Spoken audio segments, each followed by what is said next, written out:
করে করে প্রত্যেকটা হাফিজকে মেরে ফেলে, কোরআনগুলিকে জ্বালিয়ে দেয়, তবু কি কোরআন শেষ করা সম্ভব? নেটের মধ্যে ভেসে বেড়াচ্ছে, এটা পৃথিবীর কেউ শেষ করতে পারবে না। কারণ আল্লাহ জানে যে তোমরা কোন তালে ঘুরে বেড়াও, আমার থেকে বেশি তোমরা বুঝো। আল্লাহ তার কোরআনকে সংরক্ষণ করেছেন। জোরে কোন সুবহানাল্লাহ। কোরআনের মধ্যে যেগুলি কথা আছে, কথাগুলি কার? এত আসতে বলে কে হয়? কথাগুলি কার? এখানে বামপন্থীরা আওয়াজ দিচ্ছে, ডানপন্থীদের আওয়াজ না। এদিক থেকে আওয়াজ আসে, এদিকে নাই। তো সবাই বলতে হবে কোরআনের কথাগুলি কার? কি করে বুঝলেন কোরআনের কথাগুলি যে আল্লাহ? আল্লাহ নিজেই কোরআনে বলেছেন, মা ইয়ানতিকু আনিল হাওয়া ইন হুয়া ইল্লা ওয়াহয়ুন ইউহা। আমার নবীজি যতগুলি কথা বলেছেন কোরআন থেকে বলেছেন। আল্লাহ তাআলা কোরআনে বলেছেন, মা ইয়ানতিকু আনিল হাওয়া ইন হুয়া ইল্লা ওয়াহয়ুন ইউহা।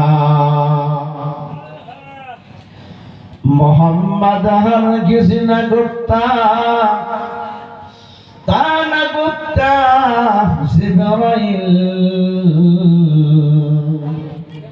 জিবরাইল হরগিজ না গুপ্তা তানা গুপ্তা রব্বুন শরীফ। আমার নবী কোরআনের নামে এমন কোন কথা বলে নাই যেটা হযরতে জিবরিল আমার নবীজির কাছে বলে নাই। হযরতে জিবরিল কোরআনের নামে এমন কোন কথা আমার নবীর কাছে বলে নাই যেটা আমার আল্লাহ হযরতে জিবরিলের কাছে বলে নাই। এর দ্বারা বোঝা যায় কোরআনের কথাগুলি হলো আল্লাহর কথা। একটু জোরে বলা যাবে কি সুবহানাল্লাহ? এতে কোনো সন্দেহ আছে? এরকম সন্দেহ আছে? আমার আল্লাহ বলে দিলেন, যালিকাল কিতাবু লা রাইবা ফীহি।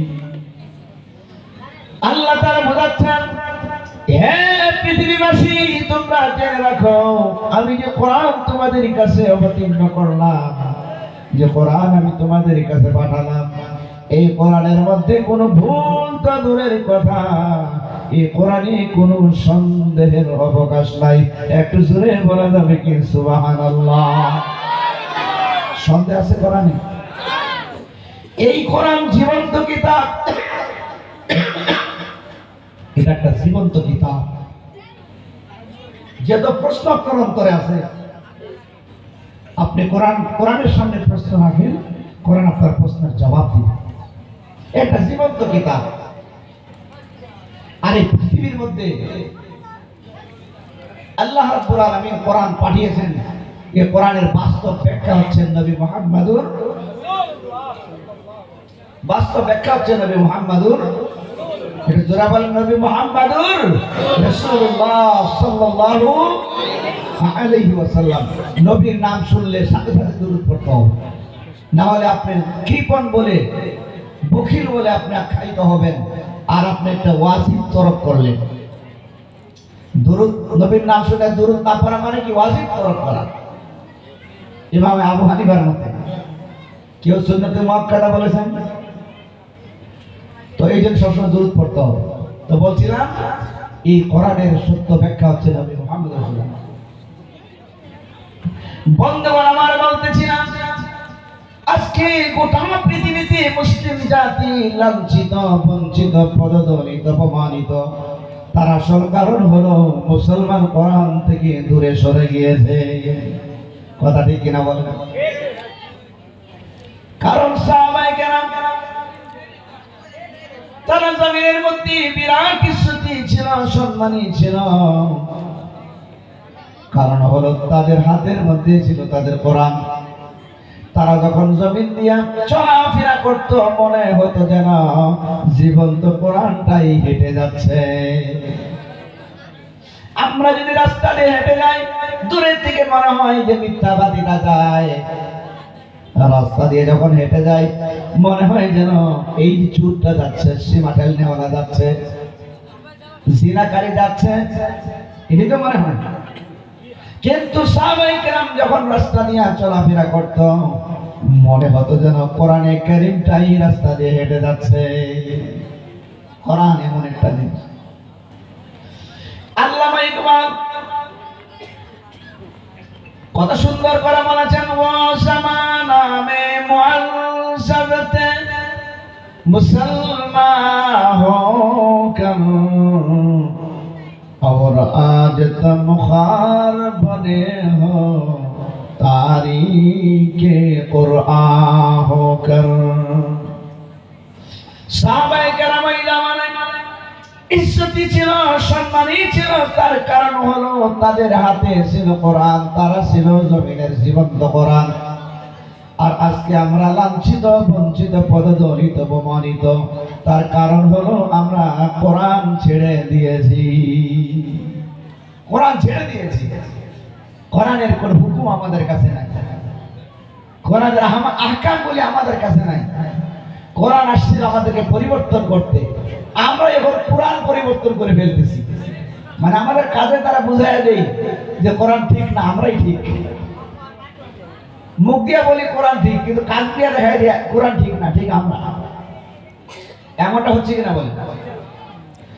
তার উদাহরণস্বরূপ আপনি তিলাওয়াত করলেন, ওয়ালা তুসিরুল মিজান ফাবিআইয়ি আলাই রাব্বিকুমা তুকাল্লিবান।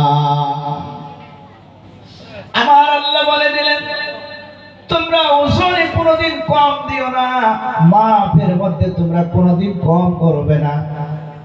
এটা আমরা তিলাওয়াত করে কোরআন পড়ি, কিন্তু যখন দোকানদারি শুরু করি তখন ওজনে কম দেই, মানে বুঝায় দেই কোরআনের লেখাটা ভুল, আমারটাই রাইট। এটাই তো কথা, নাইলে আমি করতাম কেন? কোরআনে আসছে ওজনে কম দেওয়া না, ওজনে কম দেওয়া না, এটাই তো কোরআনের মান্যতা।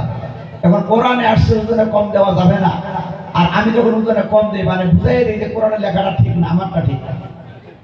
আমার ভাষা মনে বুঝতেছেন না আপনারা? আমার ভাষা বুঝতেছেন তো? আমার আল্লাহ বলে দিলেন, ওয়ালা তাকুল লাহুমা উফফিন ওয়ালা তানহারহুমা ওয়া কুল লাহুমা কাওলান কারীমা। যেরকম সুবহানাল্লাহ। আমার আল্লাহ বলে দিলেন, তোমরা মা বাবার সঙ্গে এমন কোন আচরণ করো না, এমন কোন কথা তোমরা বলো না, এমন কোন ব্যবহার করো না যেই ব্যবহারে তোমার মা বাবা কষ্ট পায়, দুঃখ পায়। শব্দ ব্যবহার করে এমন কোন কষ্ট দিও না। বরং বর্তমান আমরা মা বাবার সঙ্গে সুন্দর আচরণ করি না, ভালো ব্যবহার করি না, এর মানে হলো আমরা বোঝাই দিই কোরআনের লেখাটা ভুল, আমাদেরটাই শুদ্ধ। নাইলে করবে কেন বোঝান? আবার আল্লাহ বলে দিলেন, ওয়া কুল্লাহুমা কাওলান কারীমা। তোমরা যখন পিতা মাতার সঙ্গে কথা বলবে মাথা নত করে নিয়া নম্র ভদ্রতার সহিত মিষ্টি মিষ্টি সুরে মা বাবার সাথে কথা বলো। কিন্তু দেখা যায় নিজের জন্মদাতা মা বাবার সঙ্গে সুন্দর আচরণ নাই, শ্বশুর শাশুড়ি যখন আসে তাদের খেদমতের সীমা নাই। কথা বোঝেন নাই? আপনাদের সাক্ষাৎকার কথা বলছি না, অন্য জায়গার কথা বলছি। সুতরাং কোরআনে কারীম আমরা মুখ দিয়ে কোরআন মানি বলে বলছি, বাস্তব জীবনে তা কিন্তু আমরা মানছি না। হযরতে আবু বকর সিদ্দিক রাদিয়াল্লাহু তাআলা আনহুর দিকে তাকান, কিতাবের মধ্যে আসছে তিনি কোরআন যখন তেলাওয়াত করত, সূরা বাকারা তেলাওয়াত করতে তিনার 2 বছর সময় লাগছে। কত বছর? 2 বছর। কেন উনি কি কোরআন পড়া জানে না? যারা বলে কোরআন পড়া জানে না, 2 বছর। আপনারা মনে মনে ভাববেন আবু বকর মনে হয় কোরআনের রিডিং পড়া জানে না, যার কারণে 2 বছর লাগছে। না না না, কোরআনে কারীম হযরতে আবু বকর সিদ্দিক রাদিয়াল্লাহু তাআলা কোরআনের একটা আয়াত পড়তেন, সেটা জীবনে বাস্তবায়ন না হওয়া পর্যন্ত আরেকটা পড়তেন না। যেটা পড়তেন সেটার উপরে আমল করতেন, সেটা যখন তার জীবনে সেটিং হয়ে যেত আরেকটা পড়তো।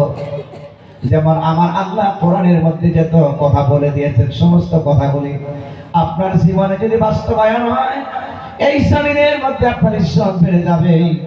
এই জমিনের মধ্যে আমার আল্লাহ আপনার জন্য রহমত বরকতের দরওয়াজা খুলে দিবে।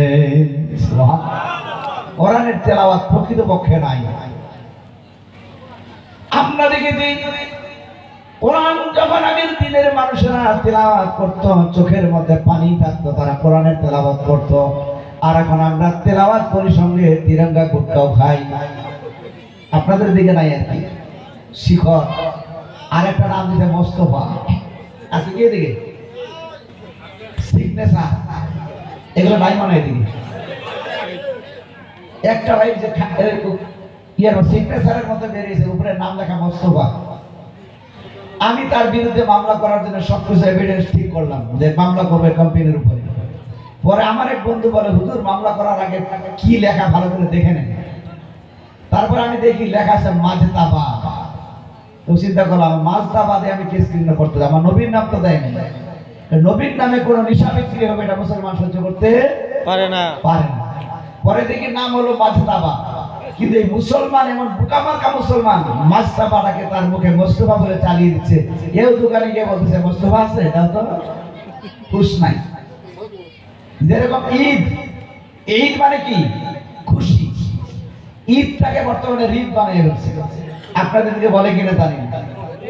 হ্যাঁ, তো বড় ঈদ, ছোট ঈদ, এগুলা মানে তারা দেশীয় ভাষা তারা বলে, তারা বেশি শব্দগুলি ব্যবহার করে। ঈদের সময় আসবো, ঈদের সময় যাব।